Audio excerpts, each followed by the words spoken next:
Μπρο. Πάρα πολύ σημαντική ενημέρωση.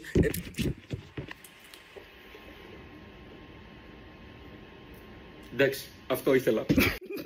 Τώρα πέρα από την πλάκα σας έχω τρελή τσαλεντζάρα για να πάρετε κι εσείς μέρος by the way στο επόμενο μου βίντεο. Λοιπόν, άκου εδώ φάση. Προφανώς είμαι κάπου και κάτι κάνω και για να μην με ματιάξετε δεν λέω κτλ. Επειδή λοιπόν στο βίντεο με τα life hacks, εκεί που έκανα το life hack με την μπουκάλα και σας ρώτησα πού είμαι ρε παιδί μου με την παραλία. Πολλοί μου το παίξατε detective και μάγκες και μου στέλνατε pinpoint ακριβώς που ήμουν και λέγατε easy work και τέτοια. Τώρα όμως θέλω να δω πόσο detective είστε στα αλήθεια, γιατί παρούφες μου πουλάτε να το ξέρετε, άμα μπορείτε να καταλάβετε πού είμαι αυτή τη στιγμή από το πρώτο story που ανέβασα. Σήμερα, αυτό το πρώτο story που κάθομαι. Έχω μέσα μερικά hints που πραγματικά αν είσαι true detective όπως λες και το παίζεις μάγκας και τιμάς τα παντελόνια σου, σίγουρα θα μπορέσεις να το βρεις. Αλλά είναι ultra hard mode. Δηλαδή είναι ultra fucking hard.